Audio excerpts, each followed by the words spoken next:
अस्सलाम वालेकुम। मुअज़्ज़िज़ हज़रात और नौजवान साथियों, मैं चंद मशवरे आवाम के बीच में रखना चाहता हूँ और इस शेर से अपनी बात शुरू करता हूँ।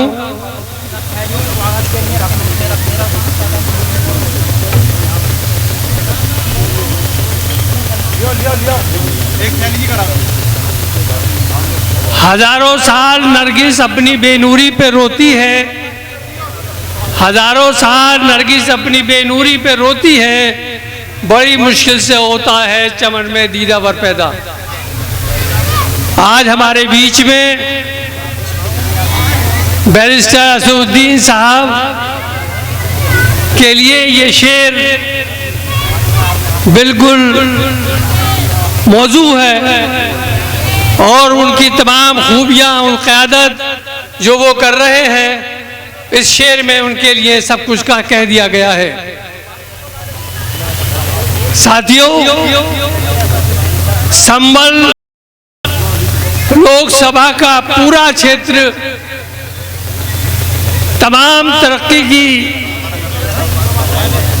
और तमाम डेवलपमेंट के मामले में बहुत पीछे है।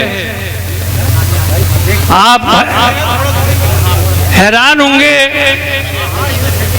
खास तौर से मैं संभल का जिक्र कर रहा हूँ। संभल में जितने भी प्रोग्राम आते हैं वो या तो चंदौसी या बदायूं या पवासा वहाँ चले जाते हैं और हम संभल के लोग देखते रह जाते हैं। ये जिम्मेदारी किसकी है? ये जिम्मेदारी हमारे रहनुमाओं की है। हमारे रहनुमा उस पर काम नहीं करते, देखते नहीं और सारे की सारी डेवलपमेंट के प्रोजेक्ट संभल से हटकर दूसरी जगहों पर चले जाते हैं। मैं खासतौर से अस्पताल के बारे में ज़रूरी समझता हूँ उस मौके पर कहना कि संभल का अस्पताल चंदौसी, हसनपुर, मुरादाबाद और आसपास के तमाम इलाकों में सबसे पुराना अस्पताल है, लेकिन उसकी हालत अगर आप देखें तो कोई चीज़ वहाँ पर प्रॉपर नहीं है और ये काम बहुत बड़े पैमाने पे हो सकता था और आवाम को बहुत बड़ा फ़ायदा हो सकता था। लेकिन अफसोस कि इतना पुराना अस्पताल और उसकी ये जो उन्होंने की है ये बहुत ही तकलीफदेह है। एक घर में कोई आदमी बीमार हो जाता है तो पहले तो संभल के डॉक्टर्स उसे लूटते हैं, फिर उसे मुरादाबाद भेज देते हैं, फिर उसे दिल्ली भेज देते हैं और उसकी फैमिली बर्बाद हो जाती है।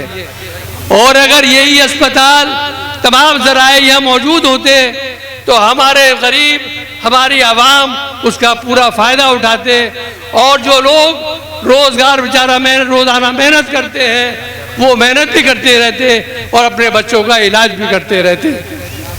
MIM जब ताकत में आएगी, MIM को जब आप जिताएंगे, इंशाअल्लाह मेरा वादा है कि MIM का सबसे पहला काम अस्पताल को बनाना होगा और उसको बेहतर करना होगा।